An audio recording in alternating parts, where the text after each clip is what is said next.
Hey, first and foremost, I want to give all the honors, the praises, the glory belongs to my Lord and Savior Yahweh, by Sham, Yahweh Shai, by Hasham, Wahab, Akak, Badash.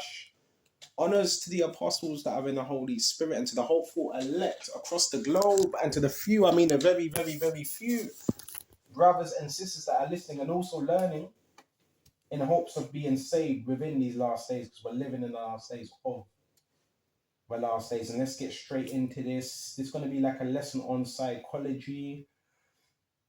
And we're going to call this the scapegoating, right? Which, listen, in the scriptures, there was a law, right? What was the law? We're going to go to Leviticus 16. A lot of these people are so demonic, man. Very demonic. Let's go to Luke. Well, not Luke. Leviticus, Baba Kushai. Check this out. Check this out. This Leviticus 16. Baba Kushai. This Leviticus 16. And you would have an atonement, right? According to the old law, you would need an atonement for your sin. So when we go to Leviticus 16 and we jump straight to verse, I would say 5. And he shall take of the congregation of the children of Israel 2 kids. And that's, I don't even like using that word. Kids. You know what I'm saying? These people, remember, these people are very demonic. They speak in code. What's a kid? A kid is a baby lamb, goat. All right? You should take 2 kids of the goats for a sin offering. Okay? And it says, and 1 ram for a burnt offering. And Aaron shall offer his bullock of the sin offering, which is for himself, and make an atonement for himself in his house. That's what you had to do back then if you committed a sin. Why? Because if you didn't do that, your blood would be required because of that sin. So this is why you had these offerings at that time. Okay? And you should take 2 goats and present them before the Lord at the door of the tabernacle of the congregation. And Aaron shall cast lots upon the 2 goats, 1 lot for the Lord, and the other, right, lot for the scapegoat. Okay? And we're going to look at this. And Aaron shall bring the goat upon the Lord's lot, fell, and offer him for a sin offering. But the goat on which the lot fell to be the scapegoat shall be presented alive before the Lord to make an atonement with him and to let him go for a scapegoat into the wilderness. Right? So let's check this out, Baba Kishore. So this is where you have the term today, which this is actually a spirit, by the way. It's a spirit called Azazel. And these spirits can be summoned up by witches and very dark demonic people. Because another thing with Freemasonry, what do they try to do? They don't tell you this. Within Freemasonry is another form of Baal worship, which Baal worship is in the scriptures. You had a lot of people that were worshipping Baal, demons. So when you go into Freemasonry, that's another form of Baal idol worship. So it's another form of Satanism. And when you delve into that, remember, these people are very sin-ridden. So they need someone to offshoot their sins upon, which would be the term as Azazel, scapegoat. This is Freemasonry. It's Freemasonry. So they try to scapegoat, because I found this out. Freemasonry is also for the men. I never knew this out until 2 months I found this out. It's narcissism. The men's Freemasonry is narcissism, which is Jezebel, which is Baal worship, and so forth. Which you can also say is Azazel worship as well, because they try to put their sins on other people. So now we're going to go to the word scapegoat. Look it up and see what we can get. Scapegoat, meaning. If you've repented, if you've truly repented, you won't need to do that type of thing. If you ain't repented, you're just going to be projecting. We're going to go into that term as well. Scapegoat, one that is made to bear or blame others. And you see this a lot with narcissists, right? A lot of the times. A live goat over whose head Aaron confessed all the sins of the children of Israel on the Day of Atonement. The goat similarly bearing the sins which was sent into the wilderness. So even be careful, even certain brothers, when you're out there in the wilderness, be careful of these witches and warlocks, because they tried to do that demonic stuff. A goat upon whose head was symbolically placed for the sins of the people, which he was suffered to escape into the wilderness. Right? So this is what wicked people do, this type of stuff. If you truly understand the scriptures, you're not going to look at a person, oh, this person, scapegoat, let's blame him. You're not going to need to do that if you're truly in the truth. Let's quickly bring this up.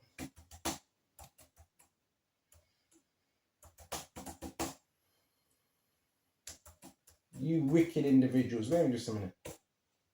Nah, bro, you're going to have to face your own wickedness. You're going to have to face that, man. Simple as that, man. So let's quickly go into this. Proverbs 9:7. He that reproveth a scorner getteth himself a shame, and he that rebuketh a wicked man getteth himself a blot. Why? Because that wicked man ain't going to receive what you're saying. Reprove not a scorner unless he hate thee. Rebuke a wise man and he will love thee. So a scorner is someone that's just bitching, complaining. Oh, he said this. He told me this. Bro, we all get corrected. But the thing is, some people can't take correction. You tell someone something, next thing, they'll be like, no, I'm not letting it go. I'm not letting it go. Like a spoiled fucking brat. That someone that's like that, they haven't grown. They haven't grown. All right, you don't want to let things go. You stay in bitterness then. All right? Reprove not a scorner unless he hate thee, because certain people will hate you when you tell them the truth. Rebuke a wise man. So there's a certain people you want to rebuke, those that are wise, and he will love thee. He's going to say, hey, brother, I thank you for that. You saved me for that. Them words really helped me. Right? He says he's going to love you. See, this is about being open to correction. Give instruction to a wise man and he will yet be wiser. You see? So that man's wise anyway, but it says he will be wiser. Why? Because he's going to add what you told him and add that to himself. Teach a just man and he will increase in learning. You see? You see? So really, you want to be very direct on who you're teaching. Don't just give this to anyone. Because a lot of people are not worthy. And yeah, like I say, a lot of people are not worthy for this. Because they show they're not. That's why it said in the scriptures, cast not your pearls before swine. And give not what's holy unto the dogs. Lest they trample it under their feet, and they will render you with the same words you're speaking. They will use that against you. The same words, the same thing you're teaching them. Okay?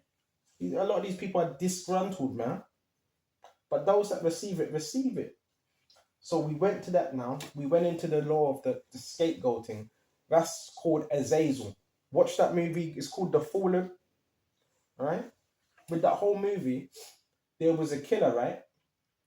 Within that movie, and he was on an electrical chair. He spoke to Denzel Washington in that movie, and he shook Denzel Washington's hand, and I think from that time onwards, I think the spirit of Azazel went on to Denzel Washington, and from that moment onwards, in that whole movie, Denzel Washington was being stalked by a spirit of Azazel.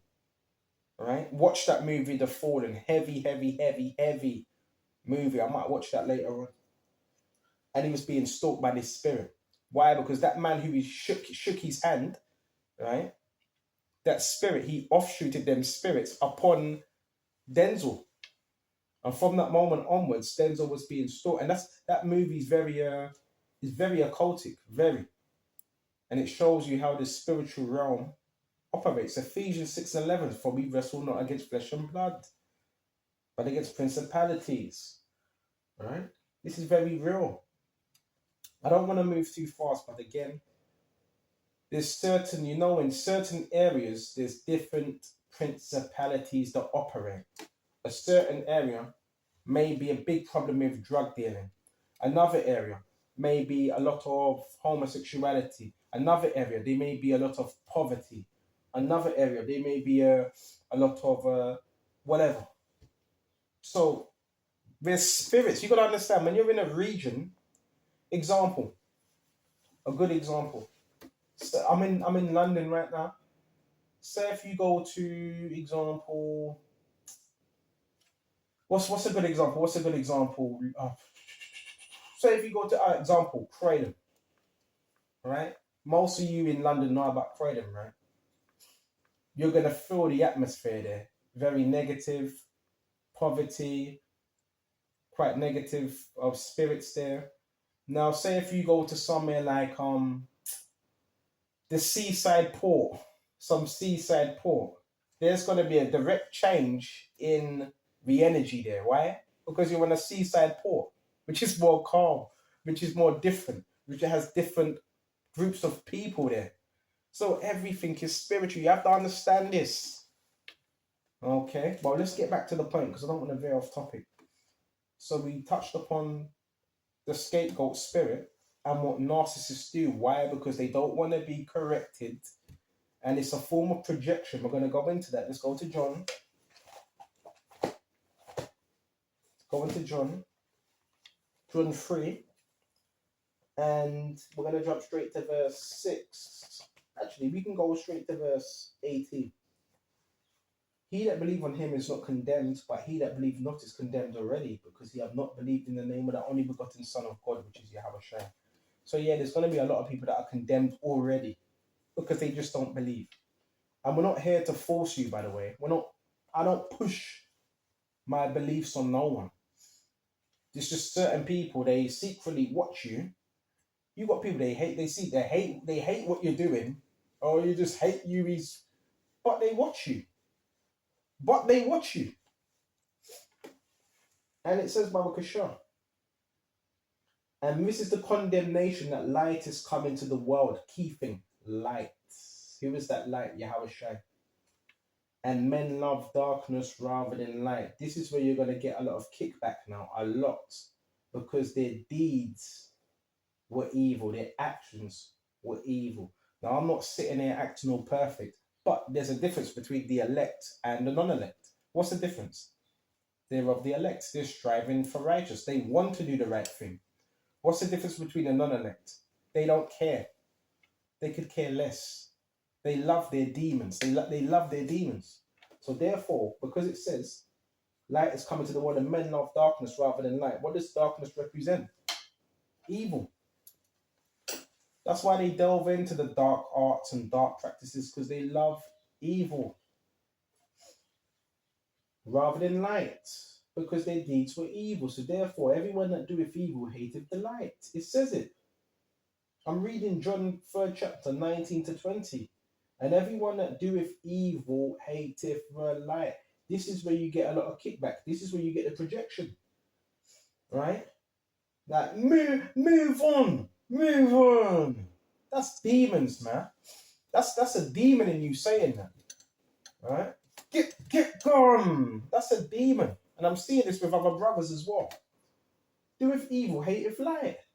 Why? So why would someone react that way? Because they're doing evil. And they don't want it to be seen. And sometimes you're not even mentioning it. A lot of the times you won't even mention what people are doing. It's like it's your presence. Your presence alone disrupts demons, irritates demons. Just you being your authentic self irritates demons.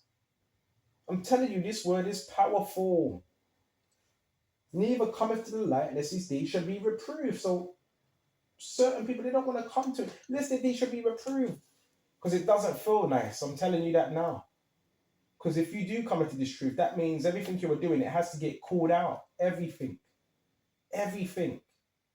Oh, you practicing witchcraft? You a sorcerer? Right? You eating doo-doo cakes and all that? You doing rituals and pornography or smoking weed or drug dealing or you're in the gang? All that comes out. And that's the beginning of you growing. But people love their demons. They love that stuff. So when you come around, they see you as a party pooper. Oh, he's destroying our party. He's messing it up for us. It's him. Blame him. No, it's you. You haven't worked on yourself. That's what the problem is. It's not me, it's you.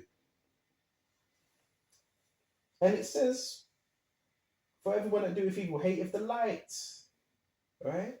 So they're like, you know when you were younger and you were sleeping and there's a certain time you had to wake up for school, right?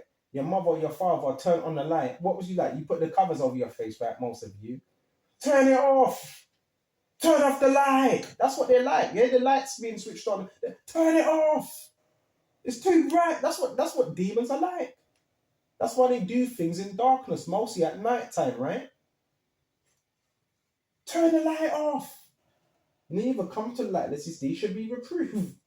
But he that doeth truth cometh to the light, that his deeds may be made manifest, that they are wrought in God. So if you're doing truth, guess what?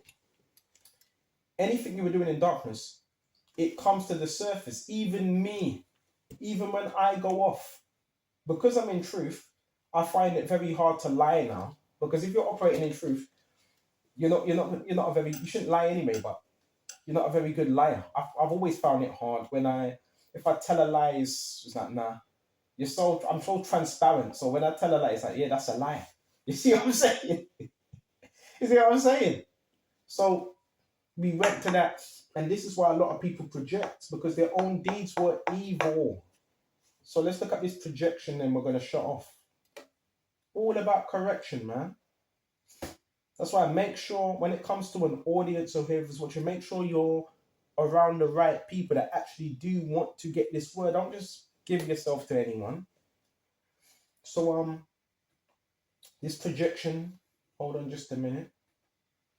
I want to go on definition, defensive mechanisms, Baba Kishar. So projection is just another form of, the reason why projection is done, because that person that's projecting, anything they're saying or doing or projecting to you, that's how they feel about themselves. I keep saying, don't internalize it, because it's nothing to do with you per se.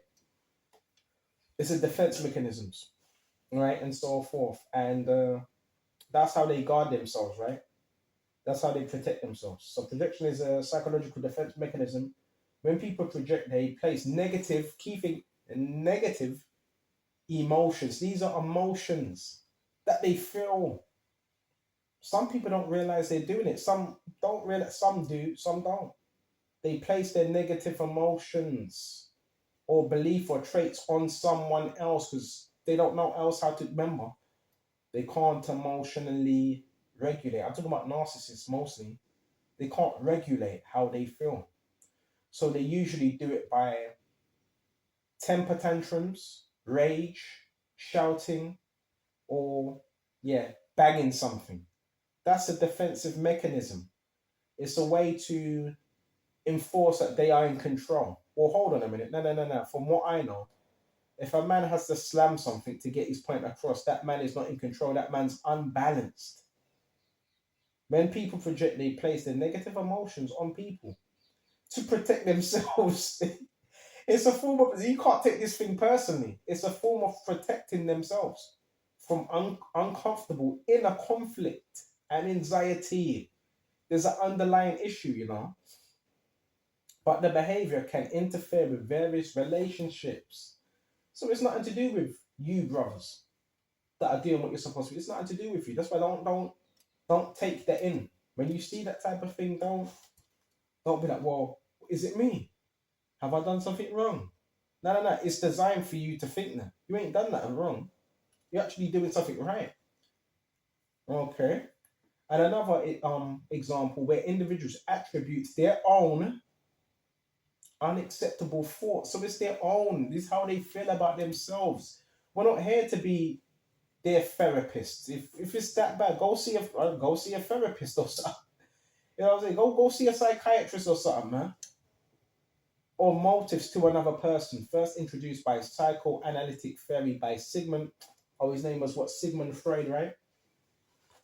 Projection serves as a way to protect the ego from discomfort or anxiety. So listen, when Yahushua was around, what happened? Oh, hey, there's a beautiful example. Hold on just a minute. There's a beautiful example. I'm thinking about.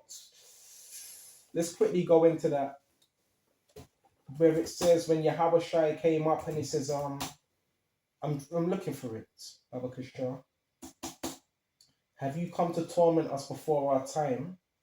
You know that's a classic one. Have you come to torment? Bro, this is no joke, bro. I hear people, bro, sometimes I could be completely silent or I'm praying. I heard people scream, scream. I'm talking about grown men. I've told you that, right? The testimony, right? Where some grown men were screaming, right? One man was, but this ain't too long ago, bro.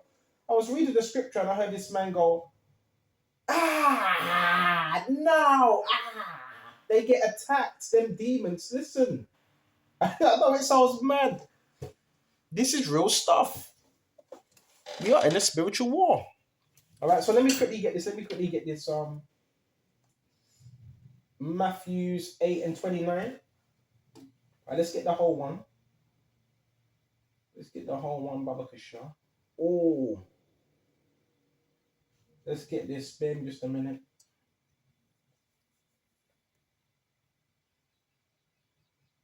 So this is Mark. Was it 8:28? And when he was coming to the other side in the country of Gergesenes, this Yahushua, they met him, two possessed with devils, coming out of the tombs, exceeding fierce. So sometimes, brothers, you may be in the midst of people that are fierce. What's fierce? Angry. There's spirits behind everything, so that no man might pass by that way, because the people didn't want to pass by because they were scared, because this man was fierce. He had spirits on him. He was angry. And behold, they cried out, saying, what have we to do with thee? You see? Yahushua, Son of God. Quickly go into the blue letter now and check out what have we to do with thee and see what pops up quickly.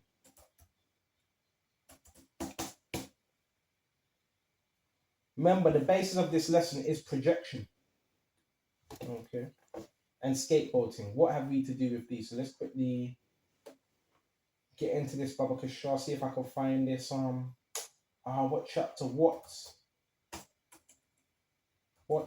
have I? Hopefully this will come up.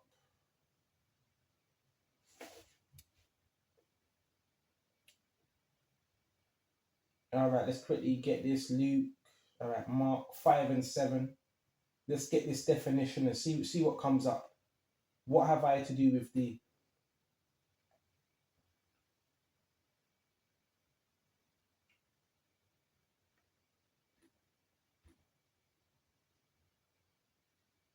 For some reason, it's not really giving me the right definition. But I know what it means. Hold on. It says aha. It says aha. Right? Aha. So you even hear people doing that as well. Aha. Or it might be a certain laugh. Let's quickly get this. Hold on. I'm just trying to get into this. What have we to do with thee? Right.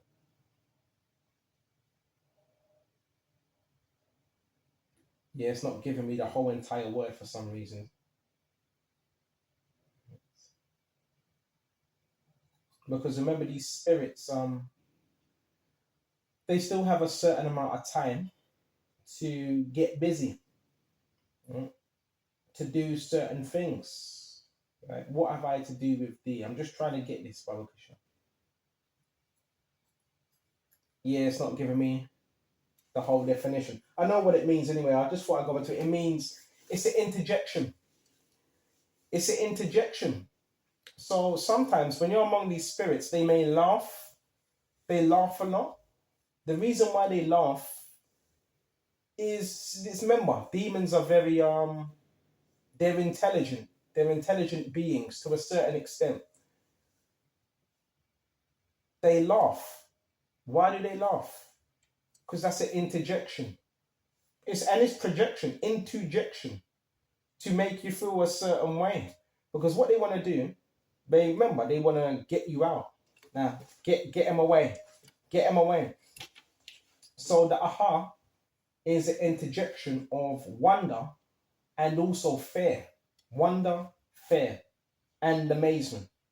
Okay, it's mixed emotions. So you might hear aha or laughing. A lot of that laughter is nervous laughter, by the way. Okay, it's not genuine laughter. Remember, these are intelligent beings, by the way. They know Yahweh Shai. They know the elect. Okay, so let's continue with this. And it says, Baba Kishar, check this out. And it said, cried with a loud voice and said, what have I to do with thee, Yahweh Shai, son of the Most High God? So they obviously know that the Messiah is the son of the Most High. I adjure thee. I adjure thee to force to take an oath, administer oath charge. I adjure thee. So them spirits know Yahweh Shai, by God that thou torment me not. So guess what? They know when Yahweh Shai was there was a level of torment. So these spirits, what do you think if you're a true believer? What do you think is going to happen? Huh? What do you think is going to happen? They're going to feel, they're going to be tormented. Right? And it's different definitions here. I'm looking at like 7, 8 definitions. Read this one from the Berean Study Bible. Check this out. What do you want with us, Son of God? This is what it says in a different definition. What do you want with us? They shouted. So you're going to hear a lot of shouting as well. You may be in a place and you hear a lot of shouting. That's them spirits. Have you come here to torture us before the appointed time? Go to Revelations 12 and 12. It says, the devil cometh down with great wrath because he knoweth that he has but a short time. So guess what? You could be amongst a certain people and they feel like you're doing something to them. Well, not them spirits. Okay? Everything's spiritual. Okay? And check this one out as well. Young literal translation. And lo, they cried out, saying, What to us and to thee, Yahweh, Son of God, didst thou come hither before the time to afflict us? So they know you. Yeah, these people know you. And guess what? They don't necessarily need technology to know who you are. They don't need any monitoring devices to know who you are. They know you. Why? Because the devil knows you. He knows you. Okay? So we went to that. So that's a form of projection, right? No, have you come to torment us before our time? It's all projection. So just know that it's nothing unusual. If you're a true believer, you're gonna go through these things. But the thing is not to shrink back, not to get scared, because them spirits, they want you to be in fear. Okay? They're scared. They're scared, bro. And the scripture says that. Let's finish off on this, Baba Kasha. Hold on. Let's finish off on this. This is why you can be in a certain spot and you will have people, should we also, let's address that. We might as well address that. Let's get this scripture. Something I found out as well. Check this out here. Have you ever seen people circling the block, right? This whole gang stalking thing. You will see hundreds of people come into one area, right? And they circle the block. Have you seen them? And some of these people, you will see them walking, right? With their head down and they're muttering something like some type of enchantment. Check this out. Psalms 59 and 11. Slay them not, lest my people forget. Scatter them by their power and bring them down, O Lord, Jehovah our shield, for the sin of their mouth and the words of their lips. Let them be taken in their pride and for cursing and lying which they speak. So some of these people, yeah, they do. I've seen it. It's very, very, very demonic. They will walk. They will come to an area and they will try to astral project or curse that area or put spells upon that area or you. And it says, consume them in thy wrath, consume them that it may not be, and let them know that God ruleth in Jacob unto the ends of the earth. Salah. And at evening, this is the main point as well, at evening. And a lot of that cursing and lying is projection. Bro, I've seen it. I've seen warlocks walk in the middle of the road, trying to harness energy. Bro, this stuff is real. They're trying to put a dark energy. If you're someone that teaches the word, you have the spirit upon you, when you're in a certain location, there's witches and warlocks in that location that have a stronghold over people. You might have a church in the area. You have a church in the area, that person is putting spells on people. So if you come through, there's going to be a tug of war between righteousness and evil. So let's check this out. In that evening, let them return and let them make a noise like a dog. Have you heard this, right? People making dog noises and so forth. It says, at evening, let them return through that city and let them make a noise like a dog and go around about the city. I've also seen this. This is something that's I don't want to say fairly new. People that would just circle the block and they would try to put enchantments or whatever. Have you seen that, right? And let them wander up and down for meat. So they're just walking around, circling, and let them wander up and down for meat, for food, and grudge if they be not satisfied. So really, that's become a curse to them. They're cursed. But I will sing of thy power, I will sing aloud of thy mercy in the morning, for that has been my defense and refuge in the day of my trouble. Unto thee, O my strength, will I sing, for God is my defense and power of my mercy. So when you have people, right, making dog sounds and all that, right, barking and things like that, making noise like dogs and walking around the city, it says this is a prayer. So King David prayed this, let them do that and go around about the city. That's a prayer. Okay? Powerful, bro. So don't just read these things. When you read these things could actually happen. And when you see it happen, you can't be surprised because what did you pray? It's all spiritual. So I really hope this covers this topic of the first thing we dealt with. The first topic was Azazel, the scapegoating. That's just another form of projection. People that are insecure, that don't want to deal with reality, and that try to project on other people, which projection is witchcraft, but it's just another form of witchcraft. Gaslighting, that's witchcraft, that's manipulation, and so forth. And we went into the topic of the possessed man that had a fair spirit by the tombs. He says, what have we to do with thee, Son of God Most High? We beseech thee that torment us not now. So they remember there's a lot of panic. There's a lot of panic because the demons still have time to roll and to remember this is still his kingdom. So they still have time to do a lot of mischief and evil, but they're worried. Why? Because they know the spirits have a short time. So you're going to see a lot of that as well. A lot of, kickback and so forth and intimidation. This is why you get the intimidation. And we pretty much covered that. Oh, yeah. And we read John 3, right? And 17, where men love darkness rather than light because their own deeds were evil. So don't get all shook up about it. Just know it's spiritual warfare, and certain people, they have strongholds. Now you can pray. Say if you're in a certain location, pray over that town. Nothing's wrong with that. You pray, pray over that town, pray over that community, because people they're under strongholds, spells. Okay. So I hope this is edifying. I'm gonna shut off here, and until the next time. Shalom to the hopeful elect. Shalom.